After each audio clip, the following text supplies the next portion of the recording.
지난주에 이어서 우리 76쪽입니다. 자, 이제 2권으로 들어와서 이제 성령의 위격에 대해서 또 논의를 합니다.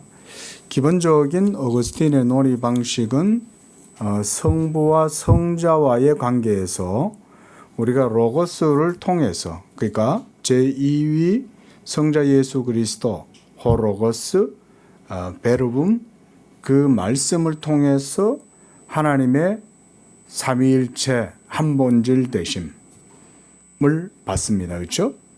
근데 이제 이 성령의 위격을 통해서도 그와 같이 또한 하나님의 한 본질이심, 동일 본질이심을 계속해서 어거스틴이 증거하고 있는 거죠.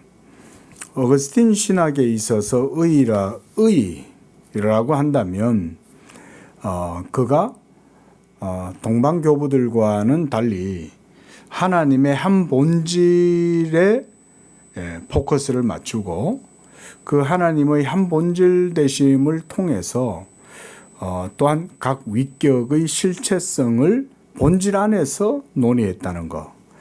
자, 지금 그런 이제 흐름에서 성령도 또한 실체이시나 성부와 성자와 더불어 동일 본질이시다 라고 하는 논의를 하고 있는 거죠.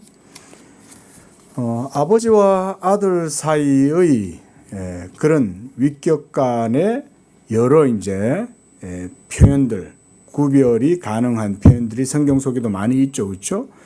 먼저 아버지와 아들의 관계를 아버지와 나는 하나이니라 뭐 이런 표현도 있고, 아버지께서 나를 보내셨다 이런 표현도 있고, 뭐 어거스틴이 이제 그런 위격 간의 어떤 존재론적 서술뿐만 아니라 위격 간의 어떤 차이에 대한 이건 이제 다르게 말하면 이제 경륜적이다 이렇게 할 수 있죠. 그 경륜적 서술들을 통해 가지고 위격 사이의 또 구별, 이런 것들이 이제 어떻게 성경에 의해서 지시되느냐 이런 부분들을 봤죠. 특별히 우리는 그것을 위격, 그러니까 언약적 서사의 방식으로 어거스틴이 그것을 이해했다 이제 이렇게 얘기했습니다. 그러니까 아버지와 아들 사이에서 이루어진 위격 간의 그런 어떤 경륜, 그 경륜이 말하자면 서사의 방식을 통해서 드러난 거죠.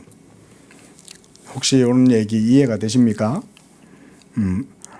우리가 그거를 이제 삼위일체 하나님 안에 있는 신적 협약이다.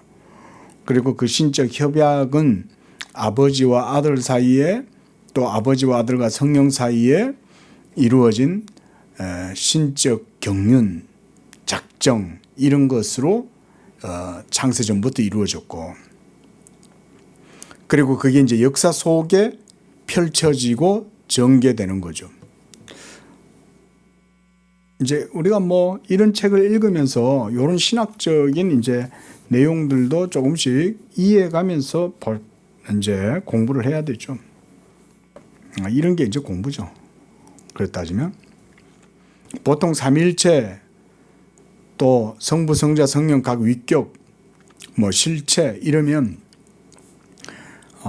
단지 어떤 교리나 어떤 공식 정도로 이해를 하지만 사실 성경에서 삼위일체 하나님의 동일 본질, 각 위격의 실체성 이런 것들에 대한 증거는 사실 훨씬 더 역동적이죠. 아주 다이나미컬하죠.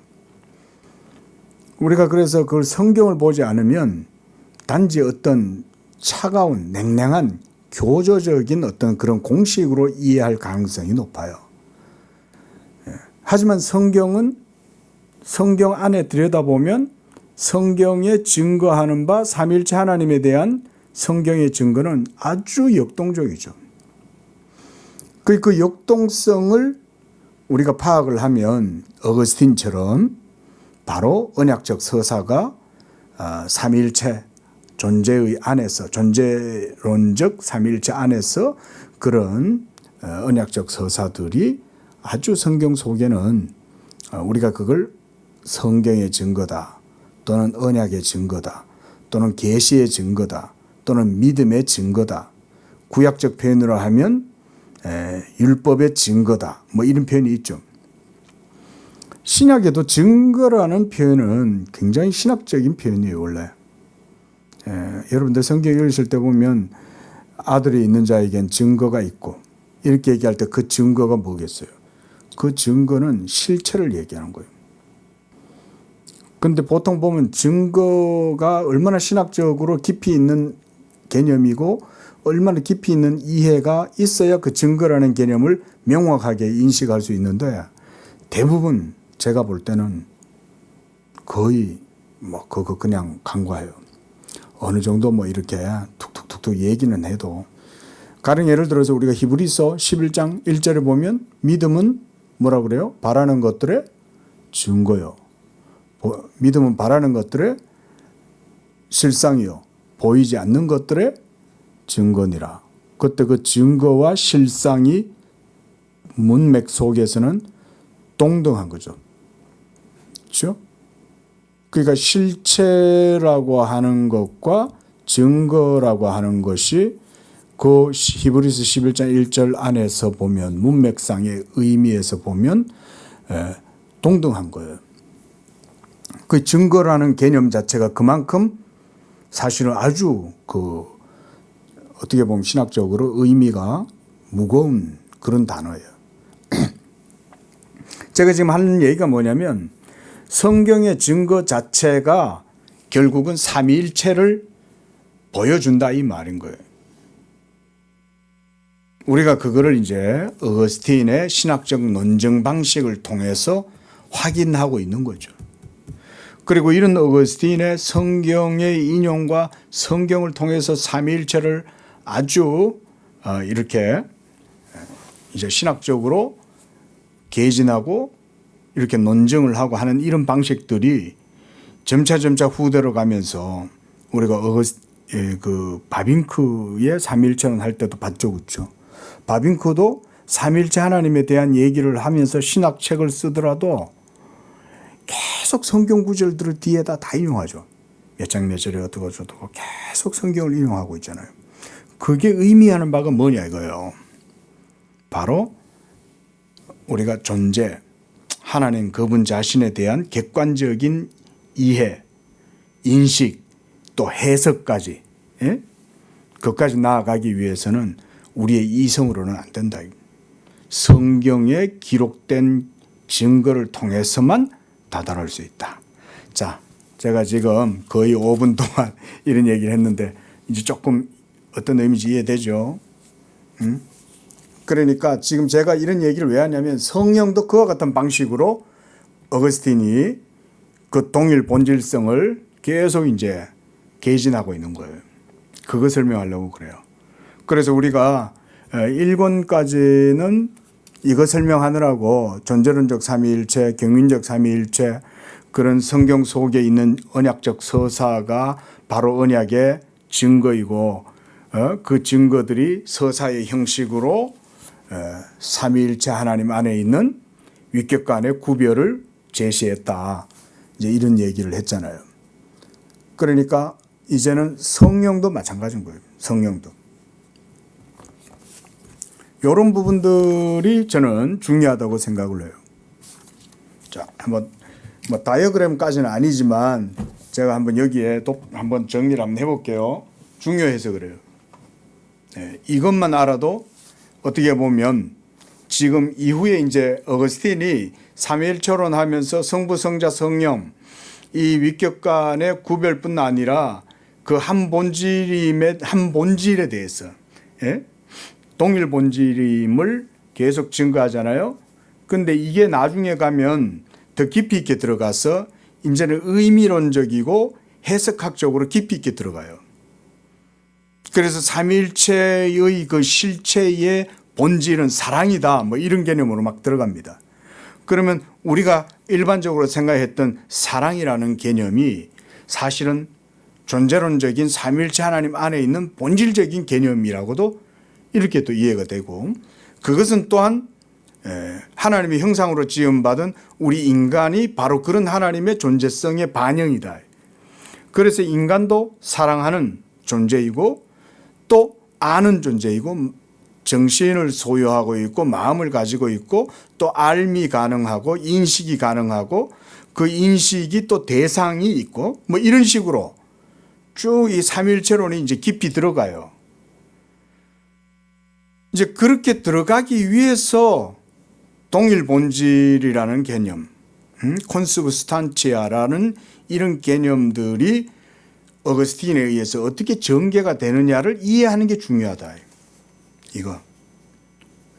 이제 이 정도로 강조하면 여러분들이 어느 정도는 이제 알아들으셨을 거라 생각이 돼요. 자, 뭐 우리가 뭐 시간에 너무 구애받지 말고 한번 나가 봅시다. 자, 먼저 하나님 하면 어떤 분이에요? 존재시죠, 그죠? 우리가 보통 철학에서는 신, 초월적 존재, 실체 이러면 본질 이러면 한마디로 신인데, 기독교에서 신 이러면 우리는 그냥 하나님이고 그 하나님의 이름이 여호와라고 이렇게 하잖아요. 근데 이제 우리가 철학적 개념으로 표현하면 그냥 존재라고 해도 돼요. 하나님의 존재 이러면 그 존재는 하나님 외에 다른 걸 지시할 게 없어요. 예. 자, 봅시다. 자, 존재 이러면 이제 우리가 성경의 하나님을 이해합시다. 예, 철학에서도 존재라는 개념을 하지만 규명되지 않아요. 정의할 수 없어요. 철학에서는 그냥 이런 게 있는 것 같아 이런 정도지 그 딱 이렇게 지시하지 않아요. 저게 존재다 이렇게 말하지 않아요. 왜냐하면 철학에서는 딱 지시하는 순간 어떻게 돼요? 그것은 더 이상 존재가 아니게 되죠. 그죠? 철학은 그런 개념을 가지고 있어요. 대표적으로 노자죠. 그죠? 노자가 도를 이게 도야 라고 말하는 순간 그건 더 이상 도가 아니에요. 그러니까 규정될 수 없어요. 철학에서는. 하지만 성경은 안 그래요. 우리 기독교는 하나님이 하나님이시다 이렇게 말할 수 있는 이유는 뭐 때문에 그렇습니까? 존재가 자기를 우리에게 알리시니까 그렇죠. 알려주시니까. 우리가 이걸 뭐라 그래요? 레벨레이션, 계시라고 그러죠. 그죠? 존재가 자기를 우리에게 알려주시죠. 그럼 계시를 통해서 하나님이 우리에게 자기를 알려줄 때에 우리는 이 하나님을 이제 인식하게 되겠죠. 근데 이때 이 인식이라고 하는 것이 단지 우리의 이성의 능력만을 의미하는 게 아니에요. 그거는 그런 어떤 인식이다 라고 하면 그런 것도 철학의 개념일 수 있지만 성경에서도 인식을 얘기하죠. 그런데 성경에서의 인식은 계시가 있을 때의 인식이 가능해요. 그리고 또한 여기서 자, 이 존재이신 하나님이시죠. 자, 이 하나님께서 이제 자기를 드러내셨어요. 계시하셔서 우리로 하여금 하나님을 이제 인식하게 했습니다. 그러면 우리는 이 하나님을 인식할 때 그 하나님을 참 하나님으로 인식하는 거죠. 자, 이 참 하나님은 어떤 하나님이냐? 삼위일체시죠, 그죠?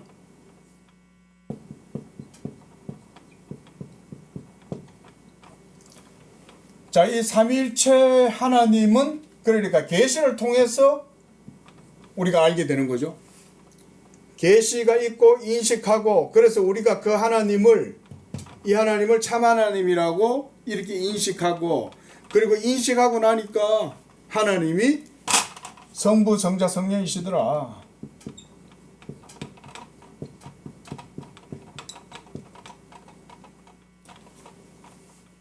자, 그런데 이때 이 계시가 뭐예요? 그러면 이 계시를 우리는 뭐라고 말합니까? 성경이 하나님의 계시의 말씀이라고 하죠. 이게 중요합니다. 자, 여기에서 계시는 성경이에요. 그래서 성경에서 계시하는 바를 우리가 인식하게 될 때는 그 안에서 참 하나님을 인식하게 되고, 이 참 하나님은 삼위일체시고 성부, 성자, 성령이시다. 하나님은. 그러면 이제 이 인식이 뭐냐? 자, 보세요. 자, 인식할 때는 하나님께서 자신을 계시하실 때 성경에 이 기록된 계시를 통해서 우리에게 계시하시면 우리가 그 속에서 인식하잖아요. 이때 인식하는 것은 어떻게 인식이 돼요? 이 인식하는 것 자체가 뭡니까? 성경에서 우리가 무엇으로 인식해요? 우리 이성으로 인식합니까? 이게 철학하고 다른 거죠. 우리는 무엇으로 인식해요? 믿음으로 이해하는 거죠. 믿음으로. 그러니까 이때 인식은 믿음으로 인식하는 거예요. 근데 많은 이제 철학도 그러고 또 약간 복음주의권이나 로마 카톨릭이나 이런 쪽은, 그러니까 스콜라즘, 예?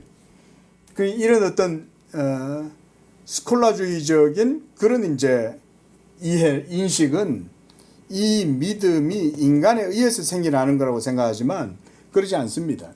이미 인식한다는 것 자체가 우리가 장로교회, 그러니까 개혁주의 입장에서 보면 이미 그 속에 믿음이 있는 거예요. 그리고 이 믿음은 여러분 어디서 나왔을까요? 이 믿음은 하나님께서 자기를 계시하실 때 이 계시가 그냥 이루어지는 게 아니에요. 여러분, 여기에서 하나가 빠졌어요. 하나님의 존재가 자기를 계시하실 때 그 사이에 뭐가 있냐면 이거 전체를 아우르는 하나의 큰 개념이 있어요. 혹시 그거 뭔지 알아요? 뭐일 것 같아요? 이거 전체를 다 포괄하고 아우르는 거? 이제 이런 데서 이제 답을 딱 얘기해 주면 이제 목사가 이제 고맙습니다 이렇게 하겠죠. 자, 잘 들어보세요.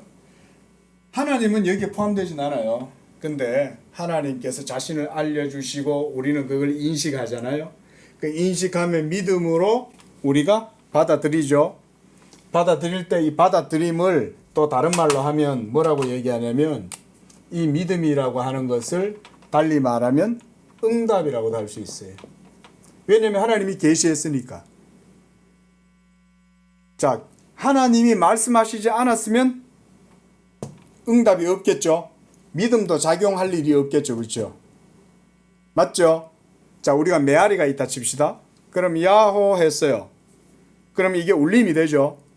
그러면 반드시 저희 갔다가 반대편에 뭔가 있기 때문에 거기에 부딪혀서 나한테 다시 에코가 돌아오는 거죠. 그죠?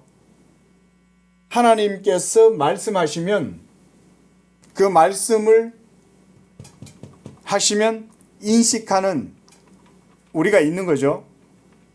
그럼 이때 이것은 인식의 방법은 믿음이라고 그랬어요. 그래서 이 믿음은 사실상은 뭐냐면 반응이라고도 할 수 있지만 저는 응답이라고 하는 게 더 낫다고 봐요. 응답이에요.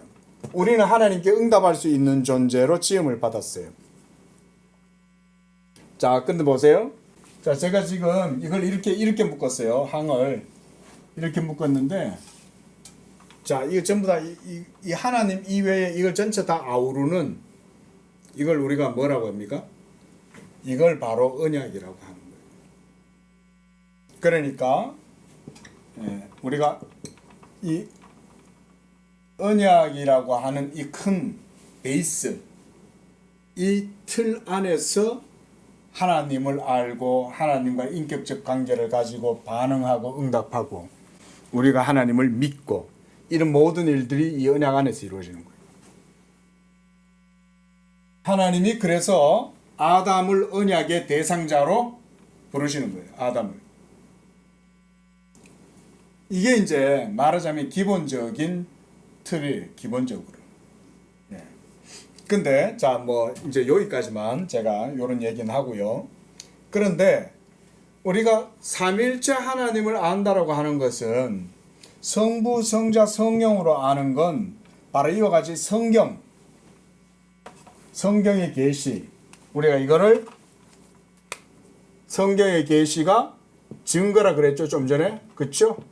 이 언약의 증거, 이 다양한 표현이 있습니다. 자, 언약의 증거, 계시의 증거, 믿음의 증거, 또 주의 증거, 이 여러 가지 표현도 있어요. 구약적으로 하면 율례의 증거, 규례의 증거, 다양한 구약 성경 속에 다양한 표현이 있죠.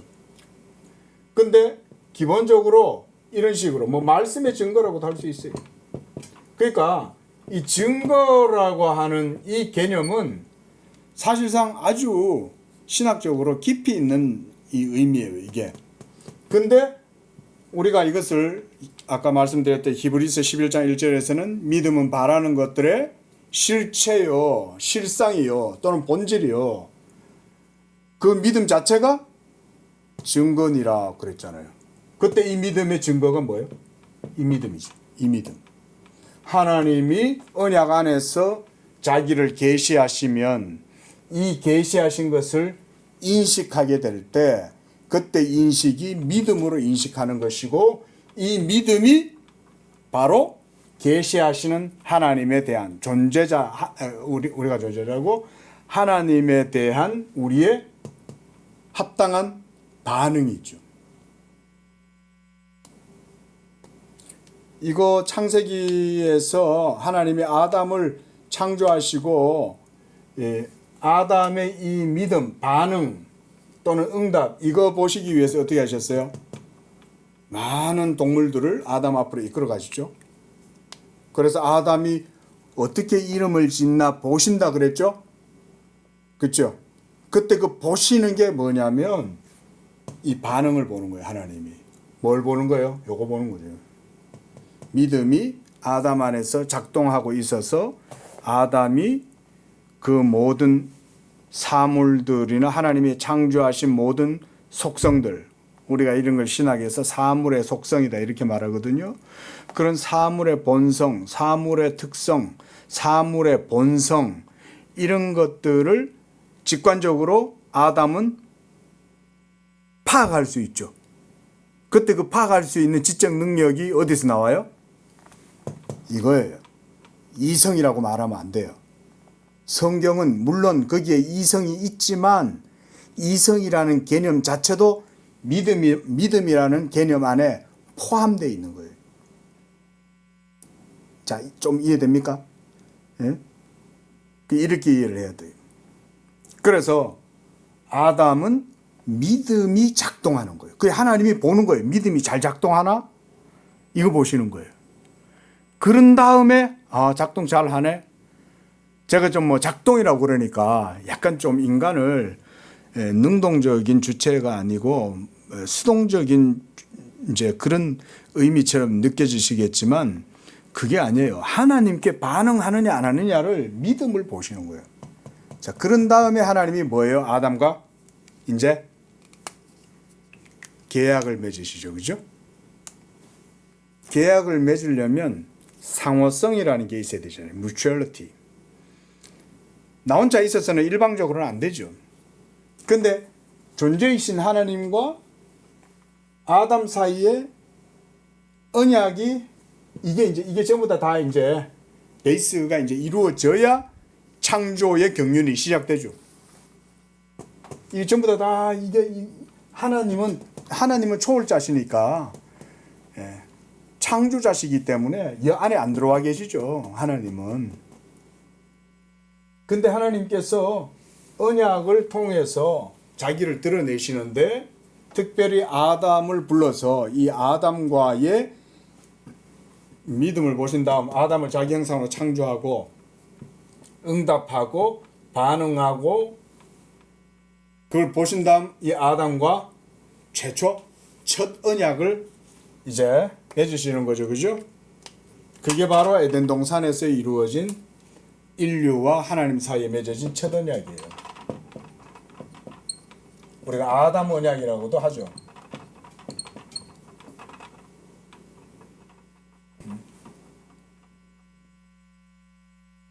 그게 처음에는 이게 이제 이 언약이 이제 여기에서부터 이렇게 시작된 거예요. 그 하나님께서 동물 이름을 어떻게 짓나 보셨다라고 하는 게 그냥 성경 속에 그냥 의미 없이 거기에 들어가 있는 게 아니에요. 아담은 믿음으로 인식하고 해석할 수 있는 능력을 가진 거예요. 어느 정도까지? 하나님이 세상을 창조하셨을 때, 자, 창조의 하나님의 뜻, 의미라고도 할 수 있겠죠. 이런 것들을 해석하는 힘이 믿음이에요. 인식도 하지만 해석도 하죠. 이게 이제 믿음의 여러 아주 그 뛰어난 능력이 이런 거예요.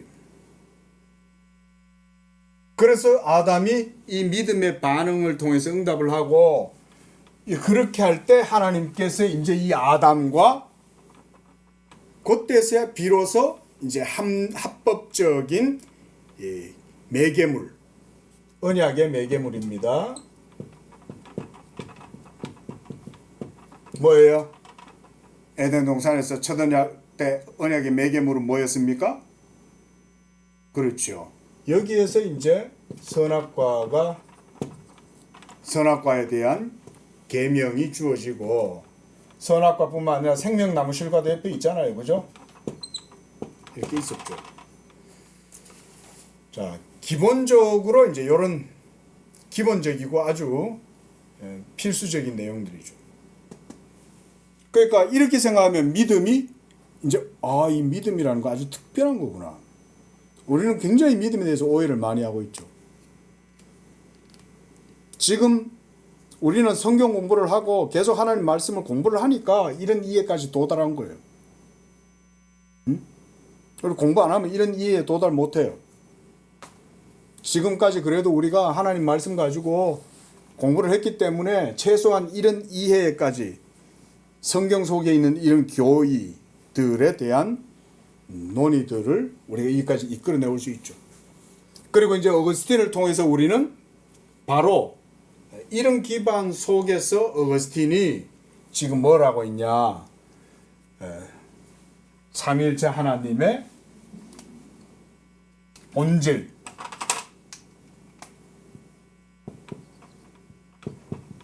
에센티아, 우시아, 이런 본질에 대해 가지고 우리가 이제 들어온 거죠.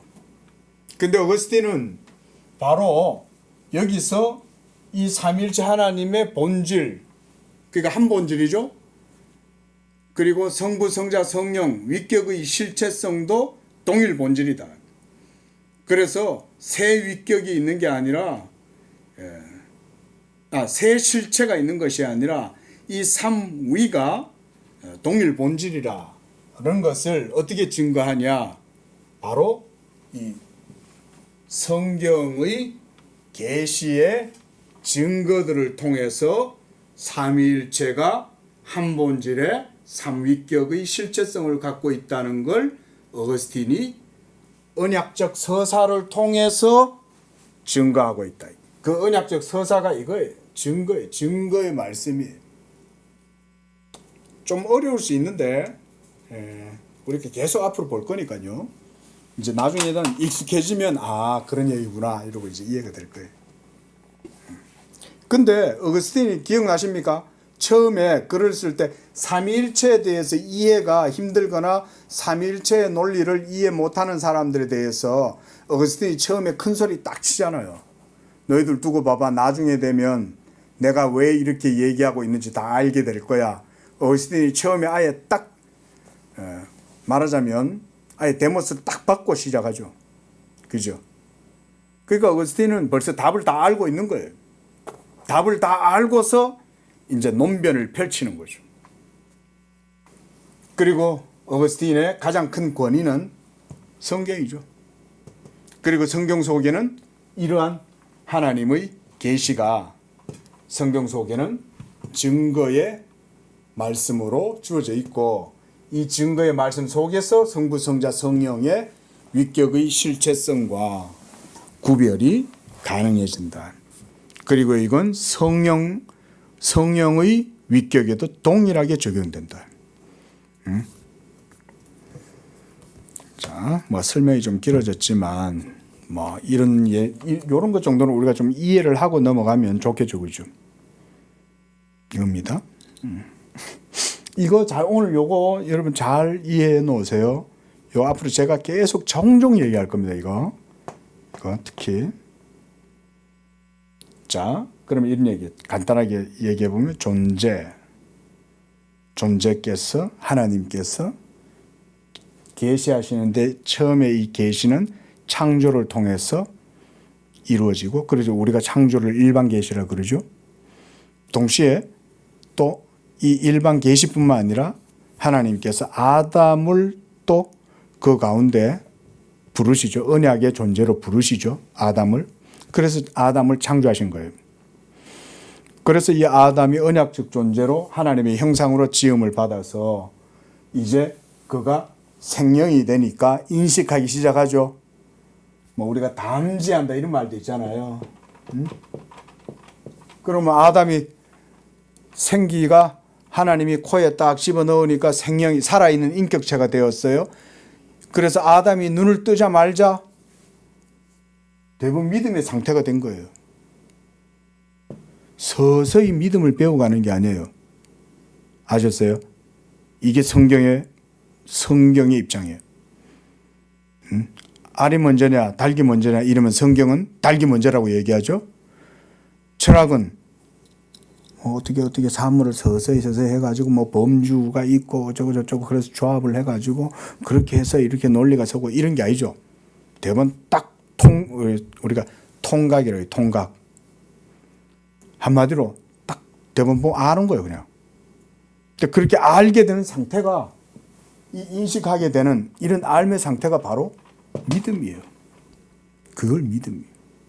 이 얘기를 잘 안 해줘요. 대부분. 제가 보니까 그래서 저도 많이 어려웠어요. 믿음이 뭐냐.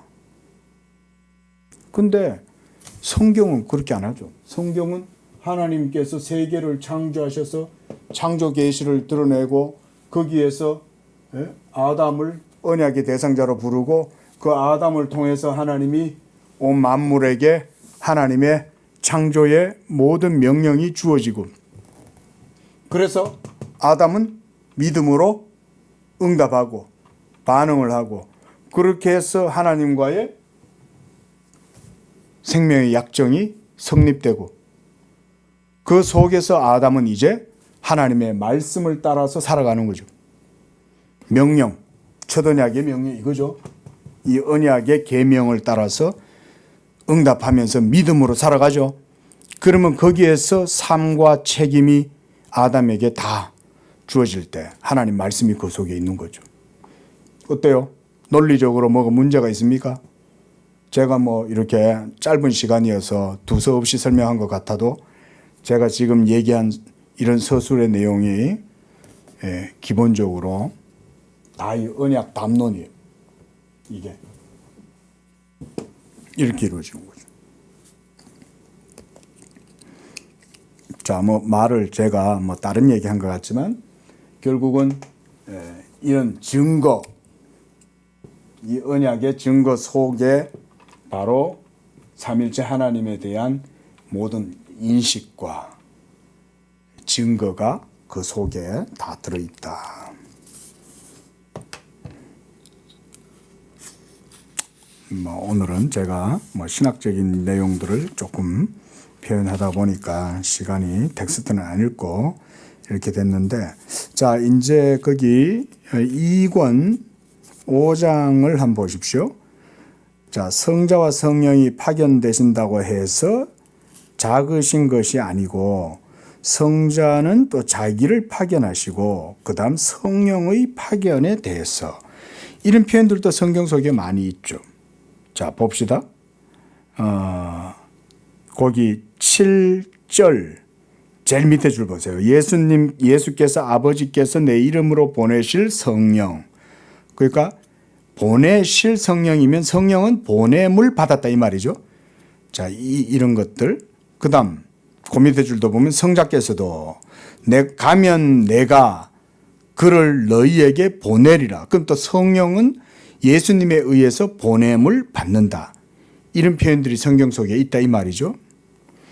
그렇기 때문에 성령은 성부와 성자 두 분보다 작으시다고 한다. 자, 이때 작다고 할 때 동일 본질인데 작다고 할 수 있겠어요? 성령도 위격의 실체성은 동일 본질이잖아요. 그죠? 아버지와 아들과 성령의 그 신격으로는 아무런 차이가 없어요. 동일 본질이에요. 그런데 왜 여기다 두 분보다 작으시다 이렇게 얘기하냐. 이제 이런 얘기죠. 자, 그래서 그 밑에 보면 이 문제에 관해서 나는 우선 어디서부터 어디로 성자가 보냄을 받으셨는가를 검토하겠다. 이거는 우리가 앞에서도 많이 봤습니다. 그래서 이 부분은 많이 보지 않지만 바로 그 밑에 보면 요한복음 16장 28절에 예수님이 이런 말씀하셨죠. 내가 아버지께로 나와서 세상에 왔다. 그 아버지께로부터 나왔다 이런 표현 쓰죠. 또 그가 자기 땅에 오매 이런 표현도 있고 쭉 내려가서 자, 그 셋째 문단 보십시오. 나는 천지에 충만하니라고 하신 분은 도처에 계시다. 도처에 계시다 말은 우리가 유비쿼터스 이러면 편만하다 이 말인 거죠. 어디든지 유비키타스 그런 표현 씁니다. 우리가 어디든지 편만해 계신다. 안 계신 곳이 없다.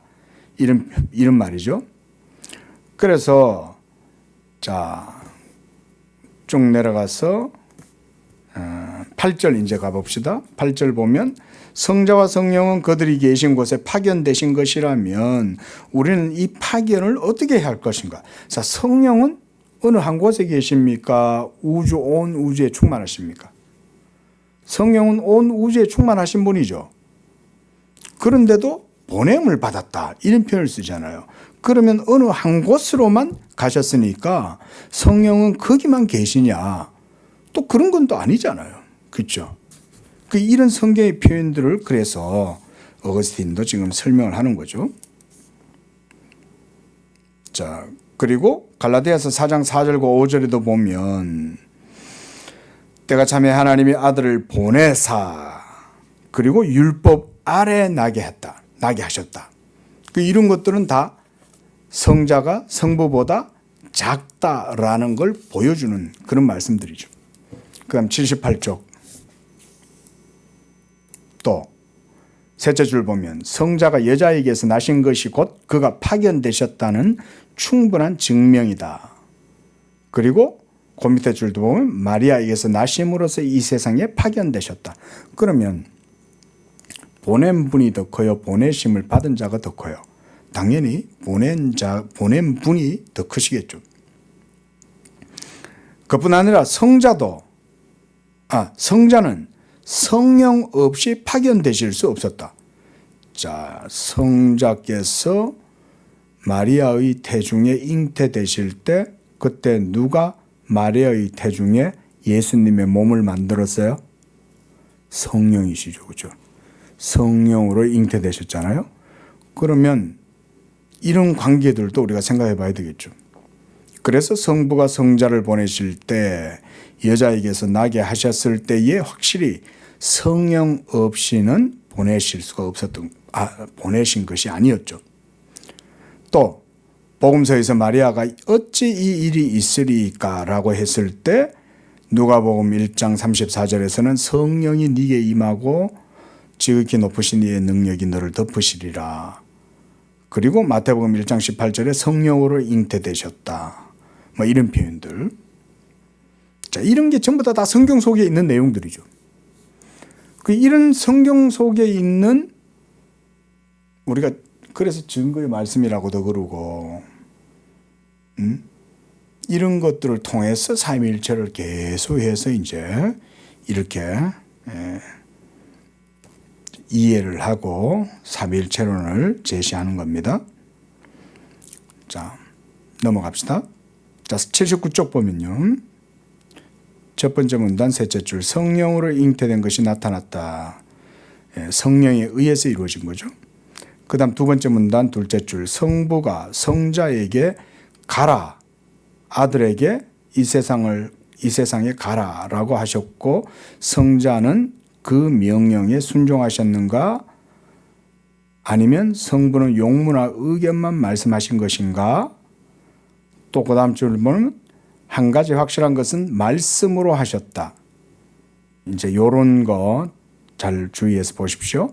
그 다음 줄 그러나 하나님의 말씀은 아들 자신이다. 이거 우리 지난주에 제가 그 따로 나누어 드린 그 내용 보셨죠?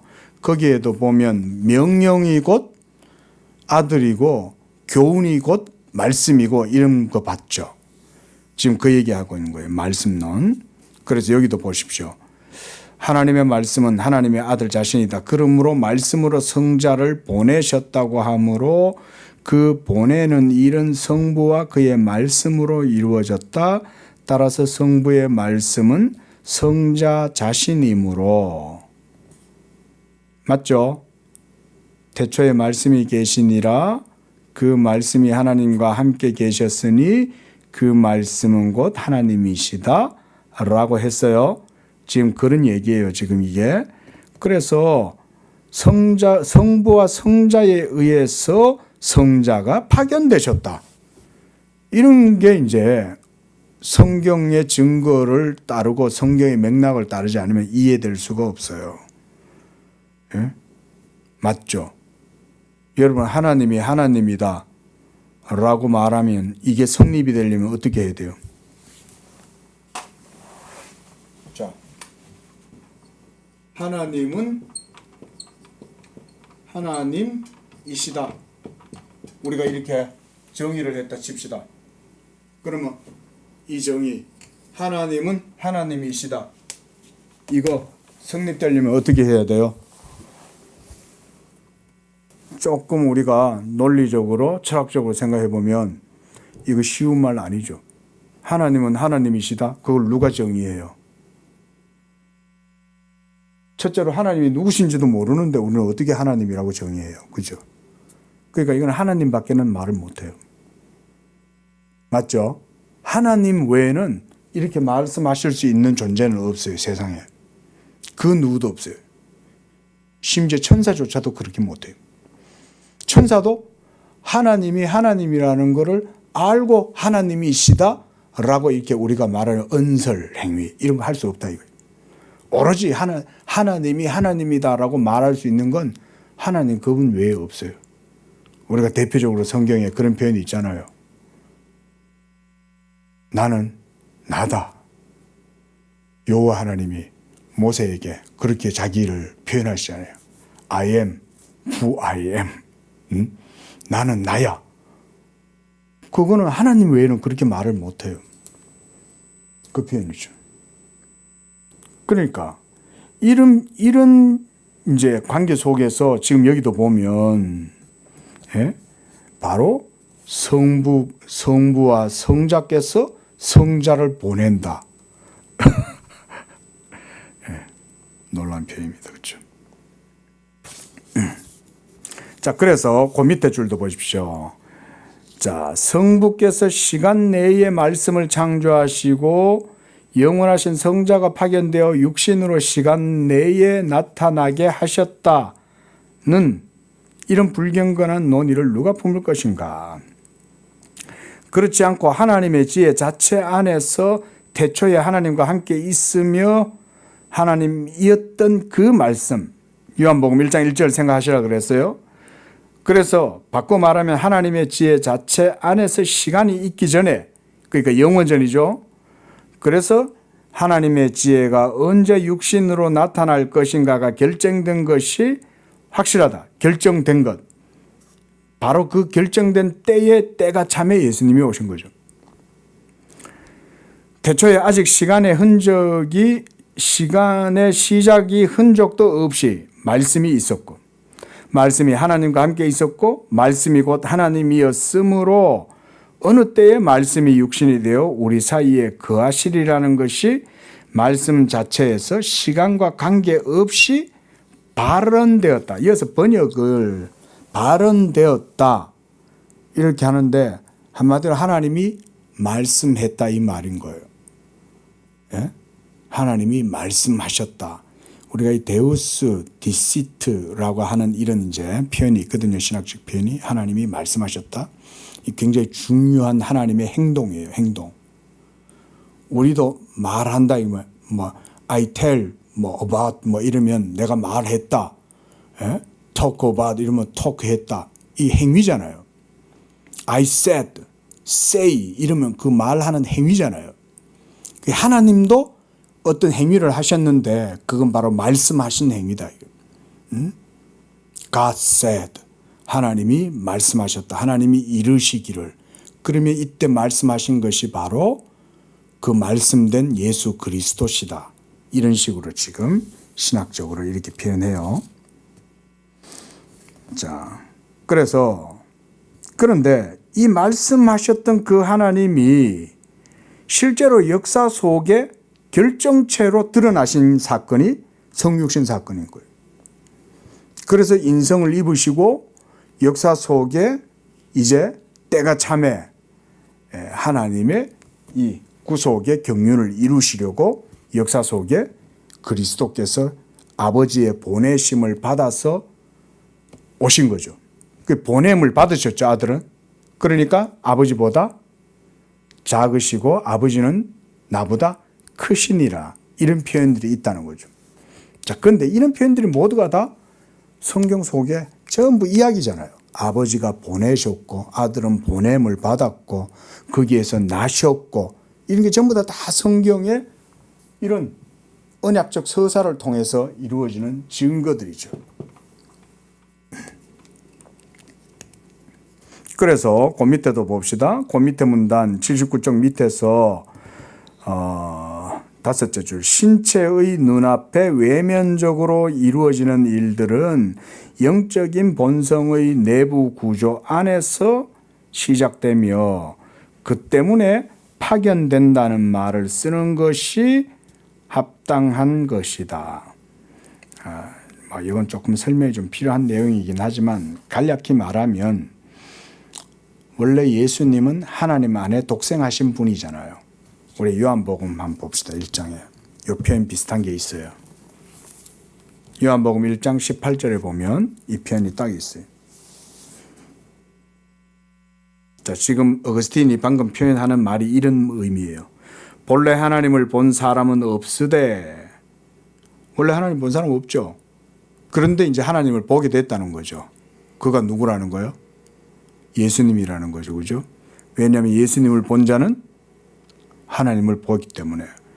그런데 아버지 품속에 있는 독생하신 하나님이 나타내신 거죠. 원래 하나님 안에는 말씀이 있었죠. 태초에 원래 말씀이 계셨죠. 그리고 그 말씀은 하나님이셨고 하나님과 함께 계셨죠. 그런데 그 독생하셨던 하나님이 이제 나타나신 거죠. 나타나시니까 이제 그 때문에 이제 보게 된 거죠. 외면적으로 이제 드러나게 된 거죠. 그래서 그 밑에 보면 성자가 취하신 종의 형체는 성자의 위격이지만 성부의 위격은 아니시다. 자, 그래서 80쪽 성자를 보이게 함으로써 보내셨다. 그렇죠. 말씀이 육신이 되어 우리 가운데 거하심에 우리가 그의 영광을 보니 그랬잖아요. 보잖아요. 그래서 요한 1서에서도 사도 요한은 대초에 계신 말씀을 우리가 보았고 손으로 만진 바라 이렇게 말하잖아요. 두 번째 줄에도 보면 보이지 않는 말씀이 본성이 변해서 보이는 피조물이 되었다면 그때에는 성부에게서 파견된 성자가 파견된 분일 뿐이다. 이거 우리 지난주에 엑스트라 칼비니스티쿰 이거 봤습니다. 그렇죠? 그러니까 자, 하나님의 존재 안에 본체론적 삼일체가 있어요. 그렇죠? 그래서 성부, 성자, 성령이 원래 이렇게 본체론적으로 이렇게 계셨는데, 그런데 자, 성육신 하신 위격은 누구예요? 제2위격이신 예수 그리스도가 성육신 하셔서 인격을 취하신 거예요? 인성을 취하신 거예요? 뭘 취하셨어요? 휴머니티, 인성을 취하신 거죠, 그죠?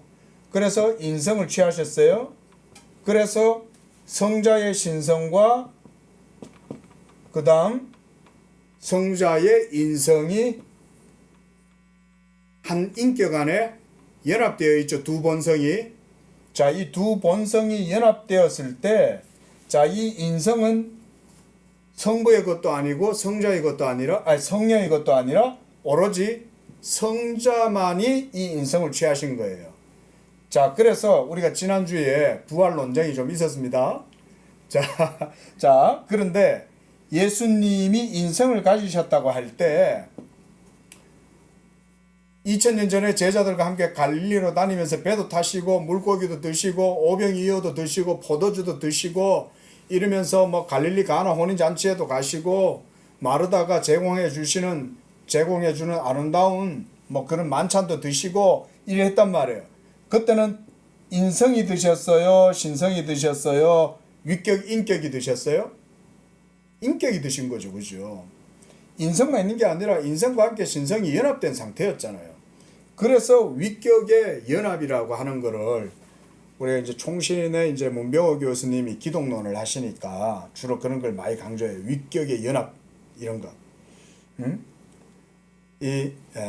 위격의 연합 가운데에 신성과 인성이 그렇게 연합이 되어 있다 이 말인 거예요. 그래서 그 떡을 드신 건 그리스도의 인격이 드신 거예요. 인성만 드셨다 이렇게 얘기하면 안 되고. 왜냐하면 신성과 인성은 떨어져요, 안 떨어져요? 안 떨어지니까. 항상 한 인격 안에 연합되어져 있으니까. 그런데 자, 여러분 보세요. 그러면 신성과 인성이 연합되어 있다 할지라도 성부, 성자, 성령의 본체론적, 존재론적 삼위일체의 관계에서는 성자의 신격, 데이타스, 데이티, 이거는 어때요? 여기에서 떨어질 삼위격 가운데 한시라도 분리돼요, 안 돼요? 안 되죠, 그죠? 왜냐하면 분리되면 안 되잖아요. 성부, 성자, 성령은 동일 본질이고 위격의 실체 속에 한 본질을 이루고 있는데 한시도 떨어질 수 없죠, 성자의 신성은. 그래서 예수님이 지상에서 고물에서 주무시거나 십자가에 못 박혀 계실지라도 신성은 여전히 여기 이렇게 계신 거예요. 이런 걸 초칼빈주의다 이런 식으로도 표현을 해요. 그래서 엑스트라 칼비니스티쿠입니다. 그러니까 인성이 십자가에 못 박히셨을지라도 십자가에 못 박히신 것은 위격으로 고난을 당하시는 거예요. 위격으로 고난을 당하시되 예수님의 신적 본질 제2위격의 그 실체성은 여전히 삼위일체 하나님과 동일 본질 상태로 계시는 거예요. 어렵죠? 그러나 이게 우리 다 우리가 니케아 콘스탄티노플 신경 같은데 다 이런 신앙 고백이 있습니다. 자, 그래서 80쪽. 자, 이제 10절을 보십시오. 두 번째 문단. 그러므로 성자가 파견되셨다고 하는 것은 육체가 있는 피조물로서의 외면적으로 나타나셨지만 그 영적 본성은 내면적으로, 영적 본성이란 이건 이제 데이타스, 신성을 말하는 거예요. 그래서 이 신성은 내면적으로 인간의 눈에서 항상 숨겨져 있었기 때문이라면 이제 성령에 대해서도 성령이 파견되었다라고 얘기할 때 그와 같은 논리로 동일하게 이해할 수 있다. 이럴 수 있잖아요. 그렇죠? 자, 예수님도 아버지께로부터 보냄을 받았다 이거죠.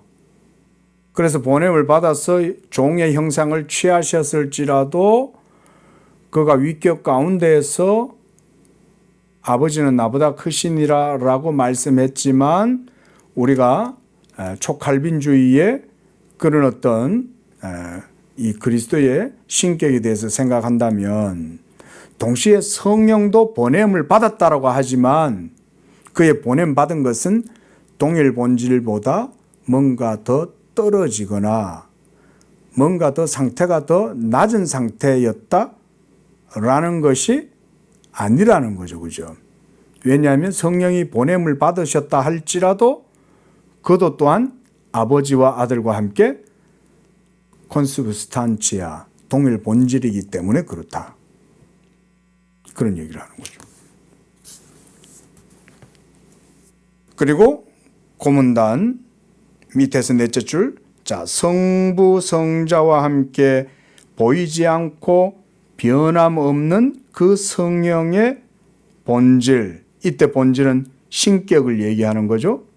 이 신적 본질이 나타나셨다는 뜻이 아니라 사람의 마음이 이런 외형적인 표적들에 감동되어 그의 이 시간 내의 출현, 성령은 뭐 출현이라기보다 이제 내주 이런 의미라고 할 수 있겠죠.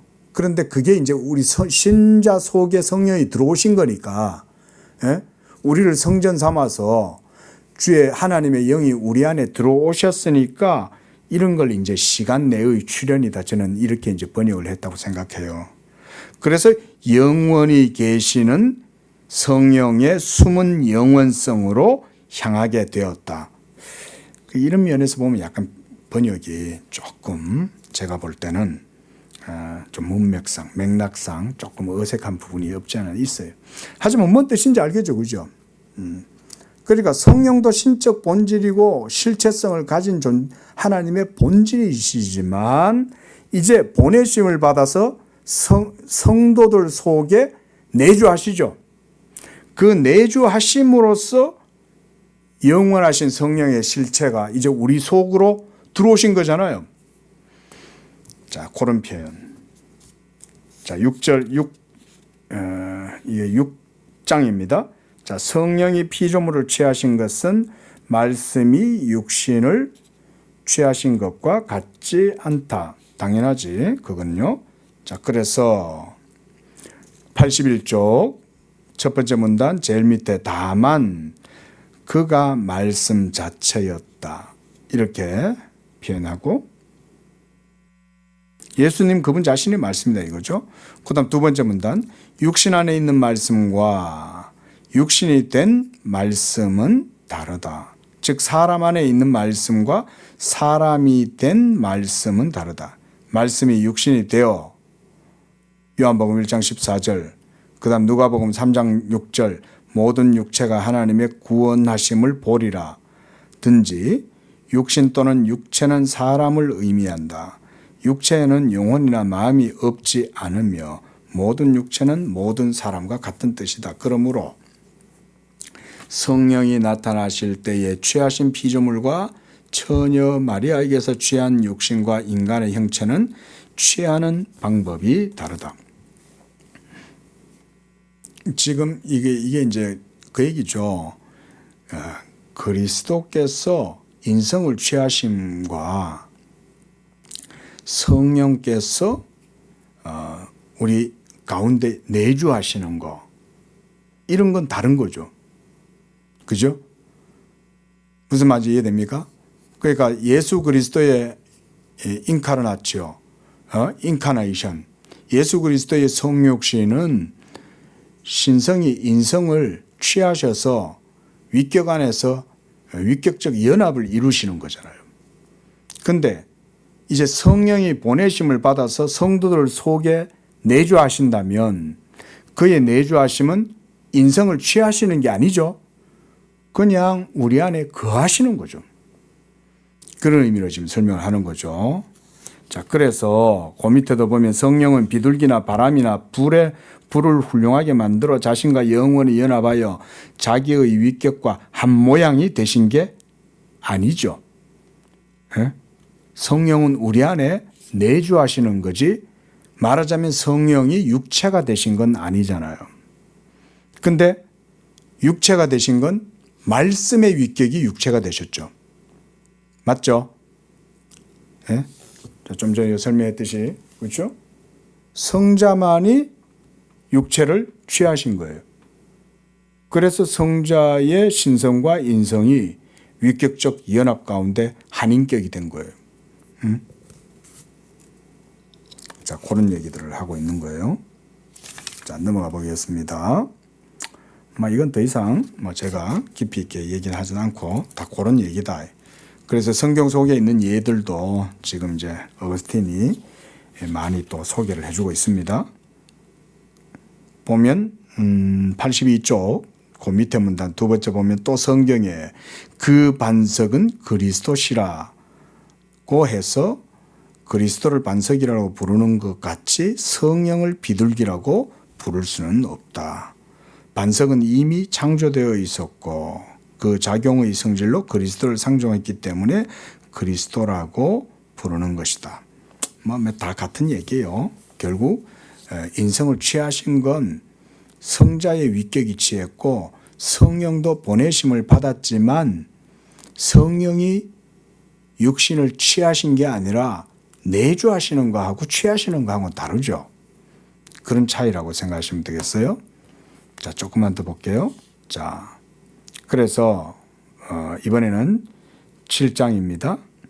하나님이 나타나신 데 대한 의문, 이런 것들도 가지고 계속 이제 성자의 성육신과 성령의 내주하심 이런 것들을 비교하면서 설명을 하는 거죠. 저는 이 보면서 참 그런 생각이 들었어요. 야, 참 대단하다. 성경을 신학적인 사유하고 하는 것만으로도 이게 쉽지 않을 텐데 그 당시에 성경에 있는 이런 각각의 구절들 하나하나를 이렇게 주석적으로 깊이 있게 고찰하면서 그 속에서 삼위일체론을 이끌어내고 있는 거잖아요. 전에도 한번 그런 말씀 드렸지만 현대의 목회자들이나 신학자들 중에 어거스틴 지금 1600년이 지난 오늘날 현대인들 중에 누가 어거스틴처럼 이렇게 삼위일체 하나님의 존재를 그 한 본질 안에서의 위격의 실체성을 성경의 주석적인 이런 고찰 속에서 그 논의를 끄집어내냐. 그래서 이 언약적 서사로 또 증거의 형식으로 이렇게 우리에게 제시하냐. 대단하죠. 정말.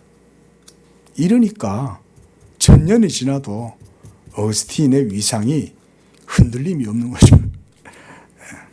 대단한 거죠. 자, 계속 같은 말이니까 넘어가 보겠습니다. 자, 그래서 83쪽 제일 밑에 한번 보십시오. 자, 13절. 자, 이 문제는 복잡함으로 주님의 도움을 받아 이런 피조물의 형태들을 통해 조상들에게 나타나신 것이 누구셨는가? 우선 확인하자. 누구예요? 우리가 이 정도는 알죠? 누굽니까, 여러분? 바로 제2위 성자 예수 그리스도시죠. 그죠? 어거스틴도 이렇게 얘기해요. 자, 그래서 성부이셨는가, 성자셨는가, 성령이셨는가? 자, 구약에 아브라함에게 나타나신 하나님, 야곱과 실험하신 하나님, 베델의 하나님, 또 야복강 나루터에서 천사와 실험했을 때 그 천사, 모세에게 나타나신 하나님, 시내산에서 나타나신 하나님, 하갈과 그 아들 이스마엘이 쫓겨나서 광야에서 이렇게 오열하고 있을 때 그 나타나신 하나님, 도대체 그분은 누구예요? 그분이 모두가 다 성자시다. 여러분, 그거 그냥 신화 아니에요. 존재, 유일하신 참 하나님, 특별히 그 하나님 가운데에 예수 그리스도, 이 언약의 사자, 그가 역사 속에 들어오신 거예요. 자기를 나타내 보이신 거예요. 이런 걸 모르면요, 이런 식으로 이해를 하지 않으면 여러분 성경은 무슨 설화같이 보여요. 여러분 성경 읽다 보면 여러분 그런 생각 들죠. 야, 이거 무슨 유대인들의 무슨 건국 신화냐? 아니에요. 여러분 절대 그렇게 생각하면 안 돼요. 거기에 너무 오랫동안 쏘아왔어요. 18세기, 19세기 르네상스 이후에 낭만주의 이후에 실존주의가 들어오면서 관념론이 실제론을 대신하면서 철학이 신학 속으로 쓱 스며들어와 가지고 성경은 마치 설화나 신화처럼 쓱 만들어버리고 마치 철학이 실제인 양 이런 행세를 했는 게 여러분 수백 년 동안 거기 쏘은 거잖아요. 제가 좀 건방진 표현이지만 지금 남상수 목사가 이런 논의들을 그래도 짧은 시간이라도 하면서 그게 아니라고 지금 얘기하고 있는 거예요. 나중에 지금 방금 얘기한 이런 주제들을 좀 깊이 있게 얘기할 기회가 있겠죠. 근데 지금 여러분들이 서론격으로 한번 이렇게 드러나 놓으시면 돼요. 18세기부터 해가지고 서구의 사신신학, 철학에 경도된 신학에 쏘아가지고 자유주의 신학, 구자유주의, 신자유주의, 신정통주의 다 여기 쏘아 이런 성경의 언약의 증거 없이 자기들 나름대로 신을 상상한 거 아니에요. 그 덕분에 지금 교회들이 전부 다 이상한 그런 사조 속에 지금 전부 감염돼 있잖아요. 감염. 사탄이 뭘 공격하겠어요? 진리를 공격하겠죠. 사탄이 진리를 공격하면 교회의 신앙이 콩나물처럼 막 자라는 거, 웃자라는 거예요. 해를 제대로 보고 말씀의 빛을 바르게 받아서 아주 튼실하게 저 초원 들판에서 아주 태양을 광합성 작용을 하면서 아주 튼튼하게 비바람을 막고 이러면서 막 튼튼하게 자라야 되는데 이상하게 막 철학 같은 데 오염이 돼가지고 요거 오늘 제가 다시 한번 강조드리지만 이거 제가 자주 반복할 겁니다. 여러분 요거 다시 마음에 잘 담아 놓으시고 나중에 제가 또 할 거예요. 그러면 그때 이제 들으면 저런 거구나. 참고적으로 제가 요즘 이제 반틸 책을 읽고 있는데 유명한 이제 네덜란드 출신의 미국 웨스트민스터 또 거기에서 변정학을 가르치셨던 코넬리우스 반틸 전제주의 신학 아주 유명합니다. 우리 개혁주의 내에서는. 근데 기본적으로 반틸도 이런 논의예요. 기본적으로 반틸의 공식과 논의도 이래요. 하나님이 존재시고 그 존재가 모든 것의 바탕이에요. 전제예요. 전제. 하나님 없이는 자, 제가 아까 그래서 여기 구별했죠. 이렇게 나누었죠. 그죠? 예? 하나님은 이 영역 여기 계시지만 이 존재이신 참 하나님이 이제 언약을 통해서 역사를 이제 펼쳐 나가시는 거죠. 그러면 이제 창조를 통해서 이게 드러났죠. 그래서 이 창조 계시를 통해서 드러나고 그 창조 계시, 창조 행위 자체가 벌써 이런 언약적 벌써 서사 속에서 전개되는 거예요. 그래서 아버지께서 아들의 말씀으로 모든 세계를 창조하신 거죠.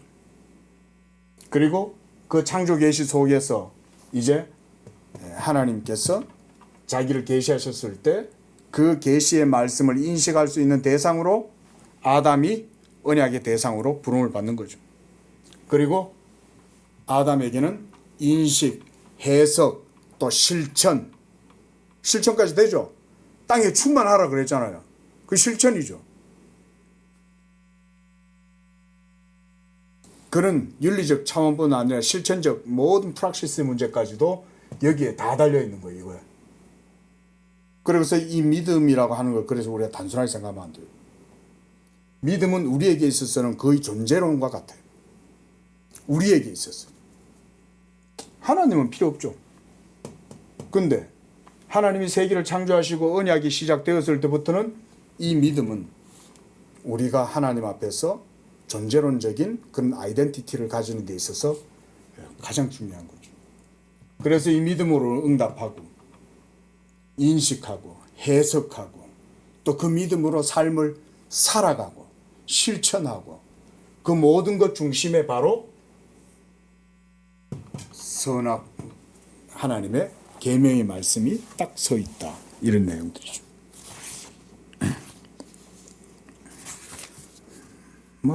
뭐 텍스트를 읽어가는 게 굉장히 중요한데 또 이 설명을 제가 조금씩 들어가면서 하는 게 또 중요하니까요. 자, 오늘은 그래서 우리가 84쪽까지 보고 다음 주에 이제 또 보면 이제 요 84쪽부터 다음 주는 하도록 할게요. 자, 기도하겠습니다. 거룩하신 하나님, 하나님을 알아갈 수 있는 은총을 우리에게 베풀어 주셔서 하나님께서 이 놀라운 생명의 지식을 지혜로운 자들에게는 감추시고 어린아이들에게는 나타내시니 그렇게 하시는 하나님의 섭리와 뜻이 의로우시고 선하신 줄로 믿습니다.